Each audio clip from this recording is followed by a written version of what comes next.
એક દેશ એવો છે કે આપણા 1 રૂપિયાની સામે 500 રૂપિયાની કિંમત છે।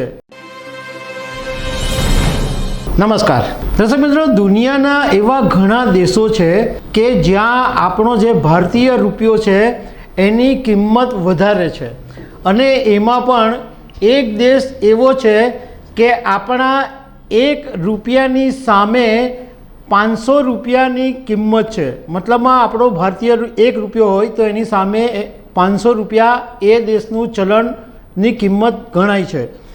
તો આના વિશે તમારી સાથે વાત કરીશું। મારું નામ રાજેશ શાહ છે અને તમે જોઈ રહ્યા છો ખબરછે.com। દર્શક મિત્રો, દરેક દેશોની અંદર જુદા જુદા ચલણ વપરાતા હોય છે। અમેરિકામાં ડોલર વપરાય અને અમેરિકાના ડોલરની સામે આપણો ભારતીય રૂપિયો છે એ ડાઉન છે અને લગભગ 88, 89 કે 90ની આજુબાજુનો ભાવ ચાલે છે। પણ આજે અમે તમારી સાથે એ વાત કરીશું કે દુનિયામાં ઘણા બધા એવા દેશો છે કે જેની અંદર ભારતીય રૂપિયાનું વજન છે અને 1 રૂપિયાની સામે ઘણી બધી કિંમત વધારે છે, અને એક દેશ એવો છે કે જેમાં ભારતીય 1 રૂપિયાની સામે 500 રૂપિયાનું એનું જે ચલણ છે એ દેશનું એની કિંમત છે। તો આ દેશનું નામ છે ઈરાન। ઈરાનનું સત્તાવાર ચલણ છે રિયાલ એ ઈરાન, અને અંગ્રેજીની અંદર ઈરાનિયન રિયાલ કહેવામાં આવે છે। એક સમય એવો હતો કે આ જે ઈરાનનું ચલણ છે રિયાલ, એની સારી એવી વેલ્યુ હતી, પરંતુ ધીમે ધીમે એની વેલ્યુ ડાઉન થઈ ગઈ અને લગભગ 2012 પછીથી આ ઈરાનનું જે રિયાલ ચલણ છે એ પછડાટ ખાઈ રહ્યું છે। હવે રિયાલ ડાઉન થઈ રહ્યું છે એની પાછળનું સૌથી મોટું કારણ એ છે કે અમેરિકાએ વર્ષોથી ઈરાન ઉપર આર્થિક પ્રતિબંધો લગાડેલા છે, અને એને કારણે ઈરાન જે પોતે મોટું ઓઇલ પ્રોડ્યુસર કન્ટ્રી છે, ઓઇલના કૂવા છે, ઓઇલ એની પાસે ઢગલે બંધ છે, પણ અમેરિકાના આર્થિક પ્રતિબંધને કારણે ઈરાન આખી દુનિયાને પોતાનું જે ઓઇલ છે એ વેચી શકતું નથી। એને કારણે એનું જે ચલણ છે એ સતત પછડાટ ખાઈ રહ્યું છે। ઈરાનની સાથે ભારતના સંબંધો ઘણા બધા સારા છે।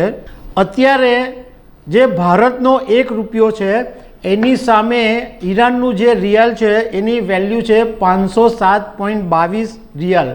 એટલે 1 રૂપિયો તમે લઈને જાઓ તો તમને 507.22 રિયાલ મળે।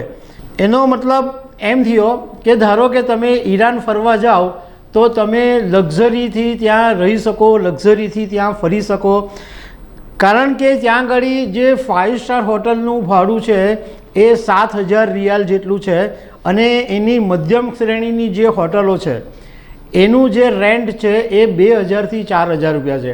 એટલે તમે ખાલી 10,000 રૂપિયા લઈને ગજવામાં જાઓ અને તમે ત્યાં ઈરાનમાં ફરો તો સારી રીતના તમે ફરી શકો।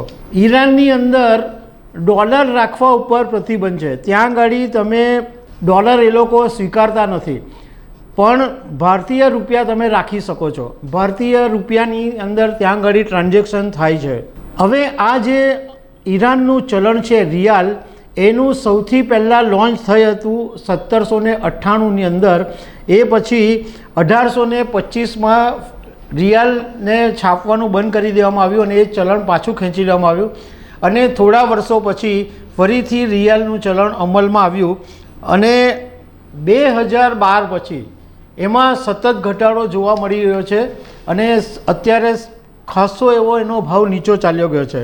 હવે ઈરાનની બીજી તમારી સાથે એક વાત કરીએ કે ભલે એનું ચલણ ડાઉન છે, પણ ઈરાન એક ખૂબસૂરત દેશ છે।